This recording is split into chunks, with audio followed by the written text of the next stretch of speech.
Друзья, приветствую вас на своем канале. Перед тем, как мы начнем обсуждать новости уходящей недели, хочу попросить вас подписаться на канал и поставить лайк. Это поможет продвижению моего канала. 13 июля рано утром на Словению обрушился сильный шторм с проливным дождем, градом и порывами ветра, превышающими 100 км в час. У сотен зданий сорвало крыши, и также они были повреждены упавшими на них деревьями. Многие дороги остаются закрытыми из-за поваленных деревьев, тысячи людей остались без электричества. Пожарные и отряды гражданской защиты и другие службы часами работали над ремонтом оборванных линий электропередач, откачкой паводковых вод, ремонтом крыш и устранением упавших деревьев с дорог. Французская семья пострадала вблизи озера Бохень. Дерево упало на автомобиль и палатку французской семьи, отдыхавшей в лесу, ранив родителей. Родители были доставлены в больницу на Есеницах, а двое детей, слава богу, не пострадали. Семья разбила лагерь в лесу недалеко от деревни Номень, примерно на полпути через узкую долину, соединяющую туристические направления Бохинь и Блед. Пожарным командам, которые направлялись к семье на помощь с обеих концов долины, потребовалось много времени, чтобы добраться до них из-за поваленных деревьев. Нужно отметить, что французская семья поставила свою палатку не там, где можно разбивать туристический лагерь. Около 50 тысяч людей остались без электричества. Но электрики прилагают все усилия, чтобы восстановить электроснабжение. Самая высокая скорость ветра, измеренная на малых высотах во время штормов, достигла 103 км в час и была зафиксирована в аэропорту Любляны имени Йожи Пучника. Также от этого ужасного шторма пострадал партизанский госпиталь Франья, внесенный в список всемирного наследия ЮНЕСКО. Это один из самых знаковых памятников партизанской борьбы во время Второй мировой войны. 3 из 14 деревянных зданий были снесены, еще 3 повреждены. Волна паводка также разрушила последнюю часть подъездного пути. Музей, расположенный глубоко в узком ущелье, в настоящее время недоступен и останется закрытым на неопределенный срок. По данным портала карьеры и занятости moyodelо.com, за первое полугодие 2023 года среди наиболее востребованных кадров продавцы и производственные рабочие. Среди наиболее востребованных сотрудников – кладовщики, торговые работники, официанты и повара. Административная работа популярна среди соискателей, тогда как интерес к производственной работе ниже. Предложение рабочих мест по-прежнему превышает спрос. В первом полугодии 2023 года на портале занятости было опубликовано 28 671 объявление о вакансиях. Это число сопоставимо с предыдущим годом и представляет собой увеличение на 35% по сравнению с 2021 годом. Какие вакансии наиболее востребованы работодателями? Среди самых востребованных профилей – работники склада, продавцы, IT-специалисты, повара и водители грузовых и легковых автомобилей. Какие самые необычные работы появились в последний период? Например, ночной птицевод по выращиванию маточного стада, чистильщик, аналитик труда и времени, изготовитель суши, сотрудник по предотвращению отмывания денег и старший разработчик виртуальной реальности. Какую работу соискатели хотят больше всего? Среди самых интересных вакансий по количеству заявок на объявления о вакансиях выделяются администраторы, получившие в 2 раза больше заявок, чем было объявленных вакансий.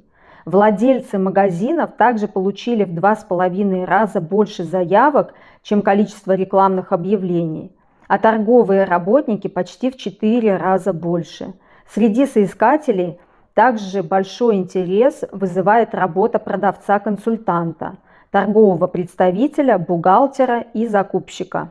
Меньше всего интереса вызвали такие профессии, как налоговый специалист, внештатный консультант и банковский маркетолог, кровельщик, научный исследователь, учитель начальных классов, спортивный тренер, учитель средней школы, плотник, трубочист и юрист.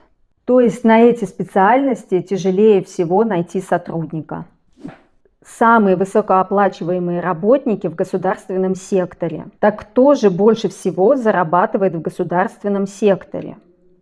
В списке самых высоких зарплат в госсекторе на первом месте стоит заместитель министра инфраструктуры, получивший в апреле самую высокую выплату, а именно 23 981 евро.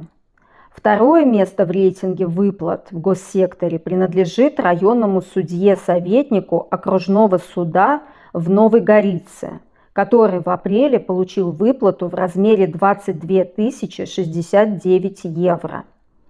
Третье место занимает преподаватель университета, преподаватель факультета искусств Люблянского университета, получивший на свой счет зарплату в размере 21 097 евро. Я так понимаю, что это премия.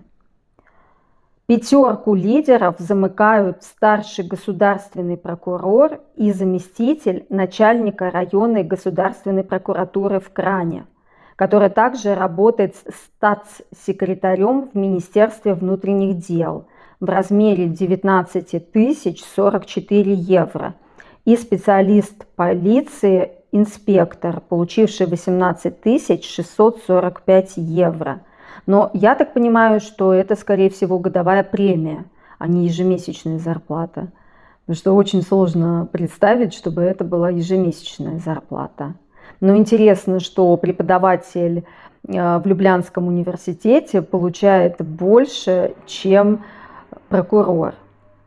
Завершает первую десятку зарплата в 14 695 евро. В рейтинге по размеру выплат специалист-инспектор полиции находится на 6-м месте.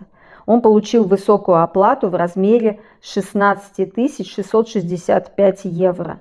За ним следует старший врач-специалист, работающий в Брежецкой многопрофильной больнице, который в апреле получил 15 714 евро.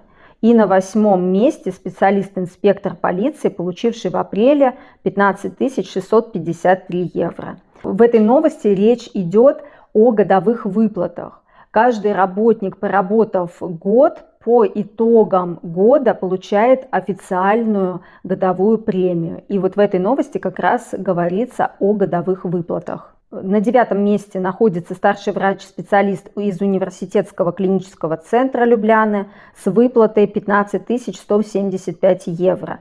А первую десятку замыкает старший врач-специалист из медицинского центра Равное на Корошком, который также работает в Центре неотложной медицинской помощи Корошки. В апреле его выплата составила 14 695 евро.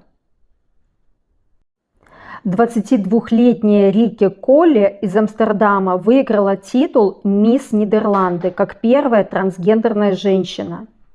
Эта финалистка сияла на протяжении всего шоу и добилась наибольшего прогресса в этом. Это какой-то бред. Они сами, что ли, переписывают с этого?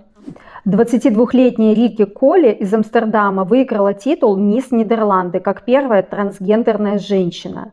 Сейчас Колле будет представлять страну на конкурсе «Мисс Вселенная». Колле не первая трансгендерная женщина, одержавшая победу на национальном конкурсе красоты. Еще в 2018 году ею стала мисс Испания Анхела Понсе. Бельгия стала первой страной в Европе, принявшей закон о борьбе с фемицидом. Кстати, на моем канале есть ролик, посвященный теме фемицида в Словении. Можете посмотреть его, перейдя вот по этой ссылке. В Бельгии был принят закон о борьбе с фемицидом. Страна стала первой в Европе, официально включившей в свое законодательство меры по защите женщин. В бельгийском законодательстве теперь будет закреплен термин «фемицид». Там же будет определено насилие, которое ему предшествует.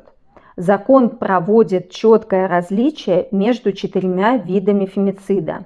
Интимный фемицид, совершенный партнером, неинтимный фемицид, совершенный третьим лицом, непрямой фемицид, который происходит после актов насилия, и убийство по половому признаку. Закон сопровождается сбором данных о фемицидах с переписью всех преступлений. Кроме того, каждый год будут публиковаться 2 отчета. Подробный статистический отчет, направленный на количественную оценку числа фемицидов. А в России, к сожалению, до сих пор никак не могут принять закон о домашнем насилии. Друзья, на этом мои новости подошли к концу. Еще раз вас призываю подписаться на канал, поставить лайки и оставить свое ценное мнение в комментариях. Пока-пока, до новых встреч!